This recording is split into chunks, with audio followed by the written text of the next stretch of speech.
Padang Tarok, Sumatera Barat, hiduplah sepasang suami istri, Rajo Babandiang dan Sadun Saribai. Mereka tinggal bersama kedua orang anaknya di sebuah rumah bergonjong 4 yang terletak sekitar hilir Sungai Batang Agam. Anak sulungnya adalah seorang gadis cantik bernama Sabai dan Alif. Dan anak bungsunya seorang pemuda tampan bernama Mangkuta Alam. Nih, oi Uni. Nih, Mangkuta diupayain ngalang-ngalang ke lapangan Uni. Soalnya Mangkuta lama janji sama kawan-kawan nih. Boleh nih. Nih, dengar deh Uni kok mengecek nih ya. Mangkuta kan yang minta izin ke Uni. Boleh nih. Mangkuta adik Uni. Cobalah cari Uni. Bukannya aku tidak main jiran ampai bermain alang-alang ke lapangan tidak, tapi cobalah cari adik. Baa hari tuan. Kalau am sakit, saya kasih itu. Uni juga yang kasih itu. Tidak, gue kau bawa Doni. Mangkuta aku lah bisa jaga diri. Percaya nih kamu Mangkuta ini. Mau mana Mangkuta nih ya? Jangan ada juga aja. Kalau kece Uni indah ya indah. Kalau kapai juga am bapain alang-alang ke lapangan tuh, nggak usah nggak punya deh. Mangkuta Alam tetap merengek kepada Sabai dan Alwi. Beberapa kali ia memegang tangan Sabai dan Alwi, tapi Sabai dan Alwi tetap mengacuhkan Mangkuta. Sabai dan Alwi hanya asik menyiram tanaman. Dan ketika asik menyiram tanaman, tiba-tiba terdengar suara langkah kaki. Langkah kaki tersebut tak lain tak bukan adalah suara langkah kaki ayahnya, yaitu Rajo Babandiang. Assalamualaikum, Sadun. Sabai Mangkuta ya pulang. Waalaikumsalam. Ayah. Dia pulang lah ya kiranya. Dari tadi Mangkuta menunggu ayah pulang lah ya.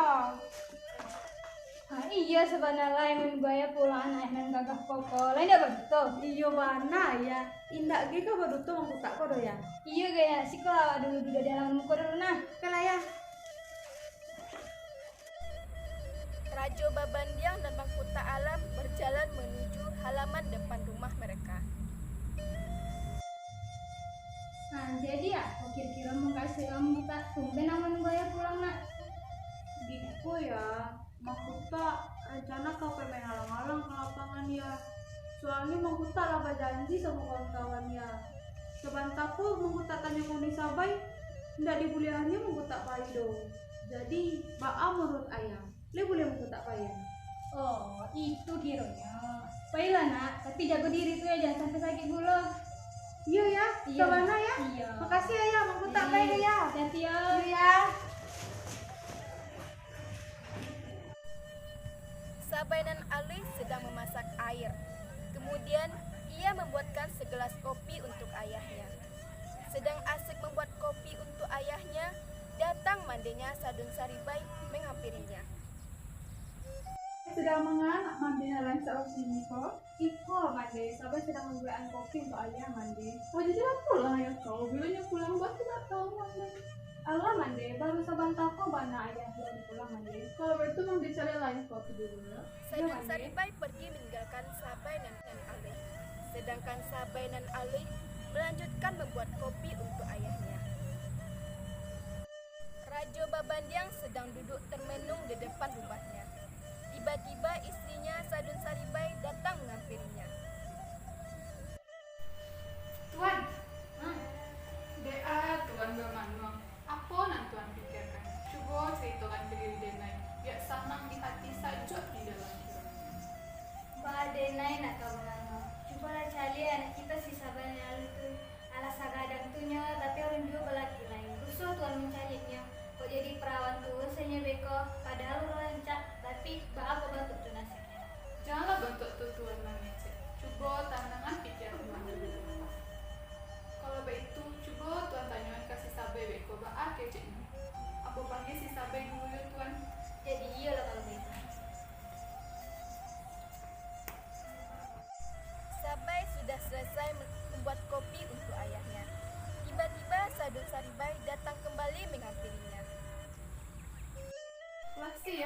untuk ayah Sabai?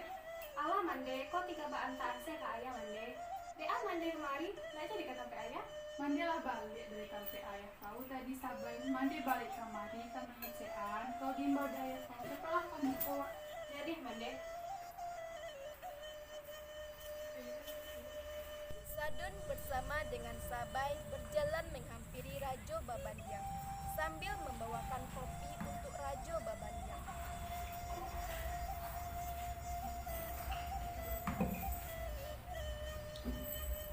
Anak denai sebagai nalu. Aduh nenaya tanya, nio tanyakan pada Sabai. Iko sebenarnya lalang menjadi berpikiran di ayah nak. Oh tuh ya. Jadi gitu anak ayah karena gaji sabai surasanya lah. Ini umur sabai karena beranjak dewasa. Ayah nio kau bertanya, bila kau mencari pasangan. Ayah takut beko kau jadi perawan busenya padahal kau rancak. Jangan dipasang banyak tuan. Dia awalan awak juga pikir dulu. Mencari pasangan tuh indah mudah tuan. Rajonan Panjang seorang saudagar yang angkuh karena kekayaannya. Ia sedang duduk sambil menghitung kekayaannya. Di saat Rajonan Panjang sedang menghitung uangnya, ia memanggil salah seorang pengawalnya. Pengawal! Pengawal! Deh, kamu lah cikari aku ha. Sajak dari tadi aku main bodoh lah. Tak terdapat telingonya dong. Ya Tuhan.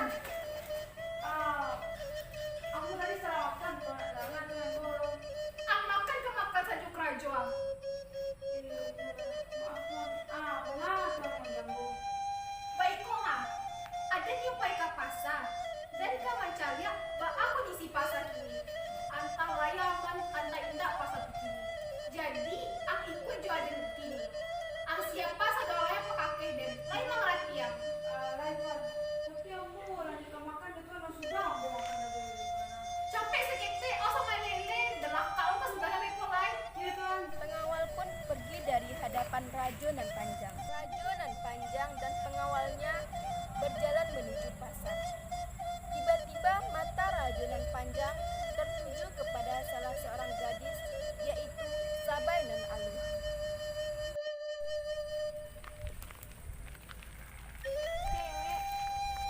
Pengawal. Nak diangkat raja gadi tu nak. Nama tuan. Nah itu makonyo ang cahaya sekitar ini dan iku indah. Ang si mujo jurus nansang surang. Nan itu tuan. Iyo nan itu. Yo kami tuan. Kami ang kece pulo. Jadi benda iku hanya aja tugasan kini untuk mencari tahu siapa gadi itu dan dari mana gadi itu berasal. Dan aja wakat tuang sampai di soal mengerti yang. Kini tuan. Yuk kini tuh nih dulu deh angai. Ayolah tuan buka jalan lah tuan. Sabai Nan Aluh berjalan menuju ke rumahnya. Di belakang Sabai Nan Aluh terlihat pengawal yang sedang mengikutinya. Pengawal tersebut menunggu untuk mempertanyakan Sabai Nan Aluh kepada tetangganya. Pengawal terlihat begitu letih. Dia berjalan menuju ke sebuah rumah tetangganya Sabai Nan Aluh. Kemudian terlihat Permisi, assalamualaikum. Waalaikumsalam. Iya sabantah. Sia yo. Ada apa tuan kamari?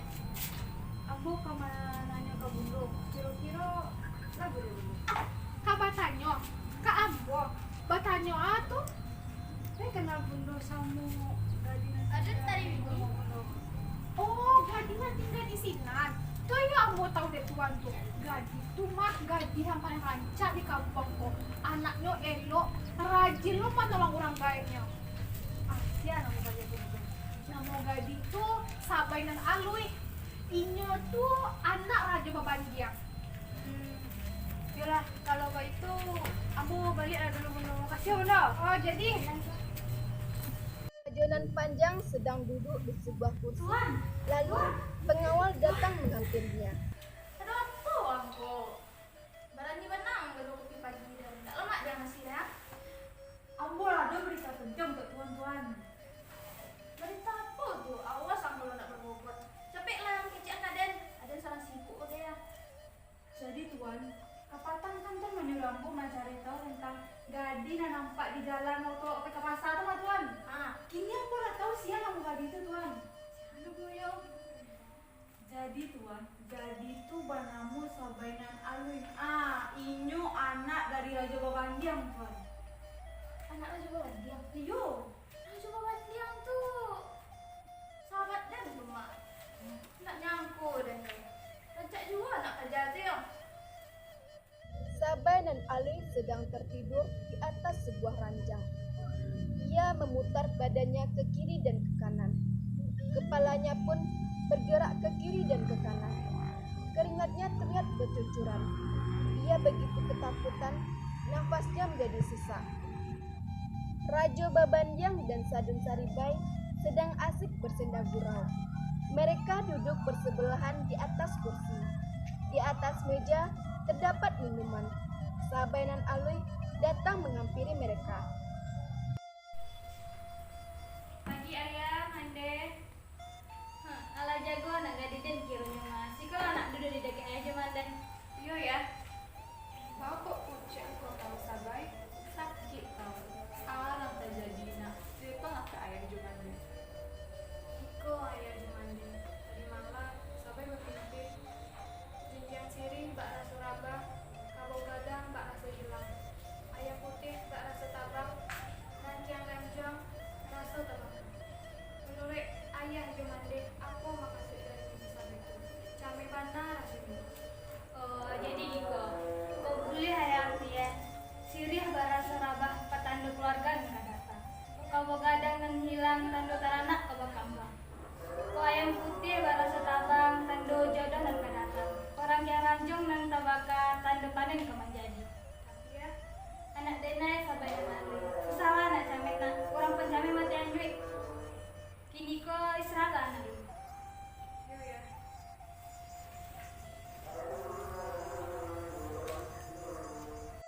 Di sebuah kursi di depan rumah, Rajonan Panjang sedang meminum segelas kopi. Ia terlihat sedang memikirkan sesuatu. Ia terlihat sedikit gelisah dengan pemikirannya itu. Kemudian ia memanggil salah seorang pengawalnya. Pengawal, capek kamari. Yo tuan. Nggak tuan. Giko dari semalam ada terpikirkan sama si Sabai itu. Tak hilang bayangannya dari pikiran dia. Panjang lah dan duitnya. Jadi mengatur lagi aku. Anak bisa mau tolong. Itu doh. Kini ko dan paling tahanan. Ang payi ke rumah Raja Babandiang tu, ang pinang si Sabai dan Alwi itu untuk ada. Lain ngerti yang. Kalau begitu kecil tuan, biarlah kini yang borong baik ke situ tuan. Ambo pamit dulu tuan. Jadi capek ang balik STO. Yo tuan. Terlihat seorang pengawal yang mondar-mandir di depan rumah Sabai dan Alwi. Ia merasa ragu untuk mengetuk rumah tersebut. Akan tetapi, ia beranikan diri berjalan mendekati pintu rumah tersebut dan kemudian mengetuk pintu rumah Sabai dan Alwi sambil mengucapkan salam beberapa kali. Kemudian Sadun Saribai membuka pintu, kaget dan heran melihat ada pengawal yang datang ke rumahnya.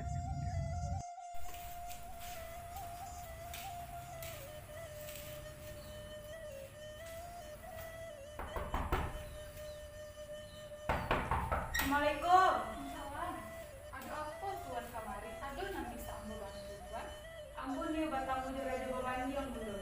Oh jadi kau bersetuju laki ambo Raja Babandiang. Kalau bentuk tu tunggu Rudi biar ambo panggil.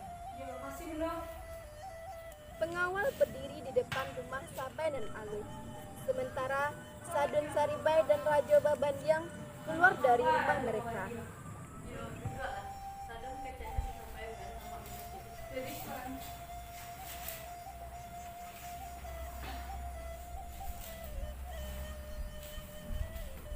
Jadi, aku masih pengawal kawan.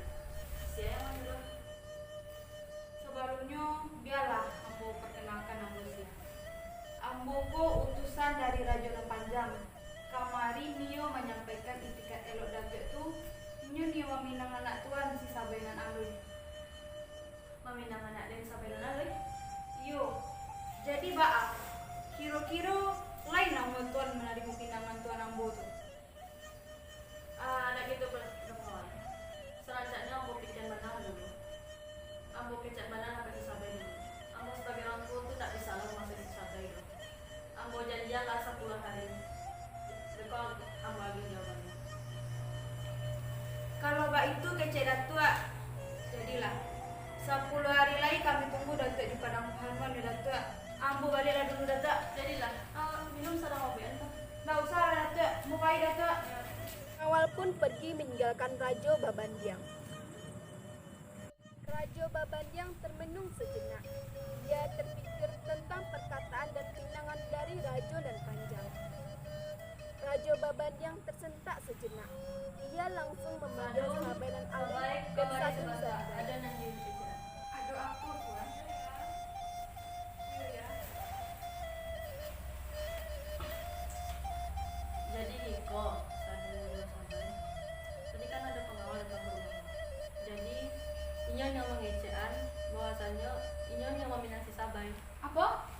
Nominasi Sabai? Yo indak yang dulu tuan. Inyo tuh lah gaek, bininya banyak pulau. Kini dia tuh menjadi si Sabai bininya. Yo indak yang dulu tuan. Ndak rela dulu tuan. Iya ya, betul yang kekecewaan mandi itu ya. Sampai nggak lunjuk sama Raja dan Panjang tuh ya. Iya, ayah ndak lo Nio punya minantu sadaya raja dan panjang tuh doh. Memang punya ayah tanya ke Sabai dulu. 10 hari lah ya kita menjawab. Hah, batu masih 10 hari lagi loh tuan. Kini saya langsung tuan. Ambo berjanji 10 hari nak. Lo amalan berjanji sih. Kalau begitu kecil tuan. Jadi 10 hari kemudian, Rajo Babandiang sedang bersiap-siap pergi menuju ke Padang Pahanuan. Ia membawa sebuah keris dan sedikit bekal. Sadun Saribai dan Sabai dan Alui ikut membantunya.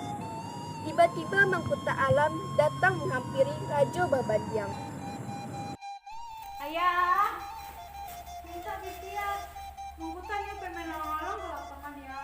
Tuh lagi tunggu dah kawan-kawan ya. Oke lah ya. Iko pitik-pitik sih lah. Jangan ayahnya sudah sibuk minta pitik. Biarlah dia nih. Dah ada Sabai. Mau tetap tuh masih ketek. Ketek minta tuh ndak ada. Kasih ayah. Tadi. jangan nanti mana mau kita tuan.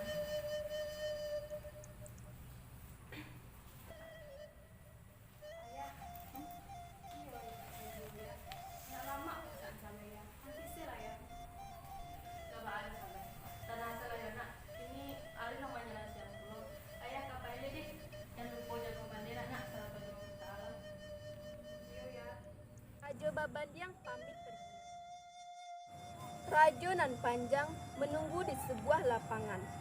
Ia bersama dengan 3 orang pengawalnya, yaitu Rajo nan Kongkong, Palimo Banda Dalam, Lompong Batuah. Mereka bertiga menunggu sambil berdiri. Rajo Babandiang kemudian datang dengan 2 orang pengawalnya, yaitu Palimo Padang Tarok dan Bujang Salamai. Mereka tersenyum kepada rombongan Rajo nan Panjang.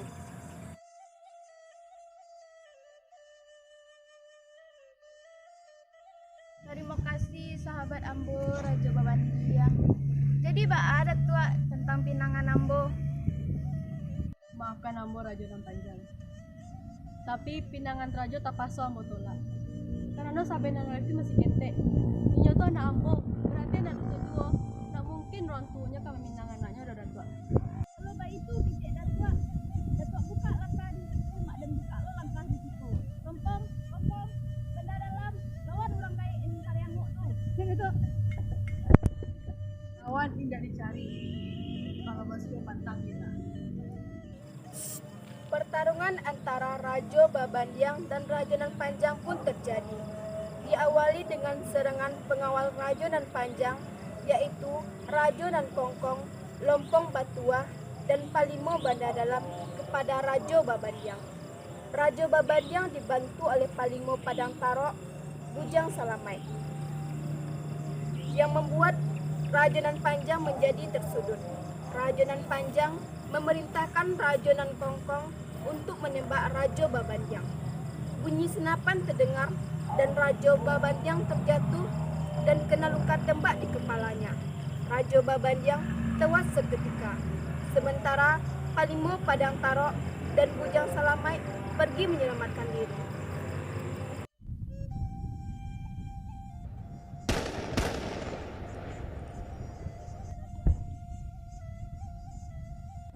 Seorang pengembala secara tidak sengaja melihat pertarungan antara Rajo Babandiang dan Rajo Nan Panjang. Ia memperhatikan keadaan dengan sangat teliti.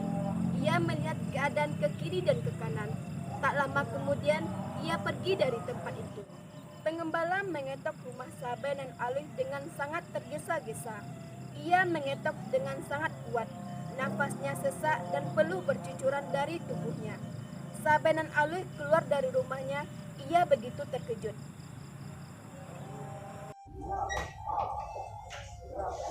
Iya tuan, ada apa tuan kemari?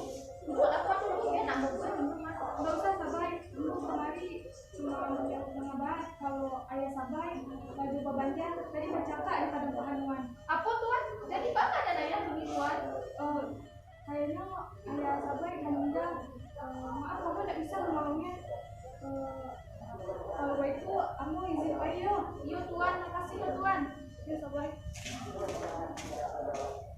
Sabai Nan Alui langsung memanggil mandenya dengan suara keras dan masuk ke dalam rumah. Mande, Be anak, aku manangin terjadi sesuatu ke mande be tanah mande. ayah mande, Ba ayah nak. ayah lah tak ada ledo mande, ayah lah dibunuh di Raja Nan Panjang mande. Mande, mande kok mande, mande. Rajo Babandiang tergeletak tak sadarkan diri. Kepalanya terluka parah akibat tembakan senjata. Sabai Nan Alui berlari sambil menangis mendekati jasad ayahnya. Kemudian ia mengambil senjata dengan wajah berlinang. Ia pergi.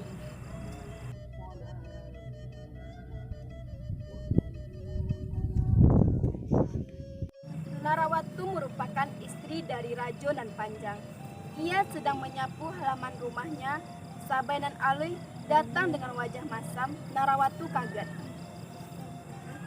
Rajo Nan Panjang, oi Rajo Nan Panjang, keluar hang gaek nak takut irin sama anda. Dia apa Sabai? Batamu ke rumah orang dah tahu sopan santun, dah tahu malu kau dah. Kau jangan ngecek kau mah Rajo Nan Panjang. Jadi di rumah dah. Jangan lupa kau kemarin. Di saat cekcok antara Sabai dan Narawatu terjadi, Raja Nan Panjang keluar dari dalam rumahnya sambil batuk-batuk kecil. Ia tersenyum kepada Sabai Nan Alui. Sabai Nan Alui mengacuhkannya. Raja Nan Panjang meminta Narawatu untuk pergi ke pasar. Narawatu pun pergi. Ketika Narawatu telah pergi, ia malah menggoda Sabai Nan Alui.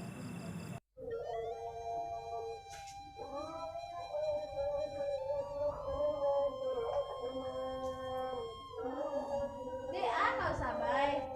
Mama kau datang kemari Sabai sayang. Kalau baru pikiran kau jadi begini den, ha? Sayang seribu sayang Rajo Nan Panjang. Dan kamari bukan untuk jadi gini, tapi untuk membunuh Rajo Nan Panjang.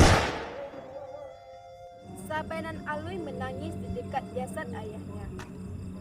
Mangkutak yang tak sengaja lewat di dekat kejadian tersebut. Ia pun berlari menghampiri Sabai Nan Alui dan ayahnya yang telah terbuncir kaku. Di saat Sabai menangis, datang Narawatu dan langsung melabrak Sabai Nan Alui. Mereka pun bertengkar, saling adu mulut, sampai akhirnya Mangkutak Alam pun menghentikannya.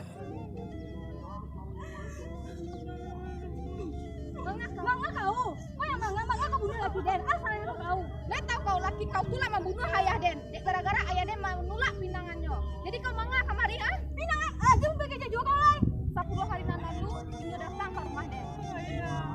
Cuma nyampein pinangannya melalui pengamalnya. Ayah den tak tarimo. Pokoknya ini membunuh ayah den. Tapi tak berapa lalu kau bunuh laki den dah. Perlu terus dipanggil laki kau tuh atau enggak kau nak kadin bunuh ah? Udah jangan jaga jualan. Dada uno yudo. Hari saya nggak dipikirkan lain. Narawatu dan Sabai hanya terdiam. Tak lama kemudian mereka saling memaafkan. Mangkutak Alam menangis melihat ayahnya.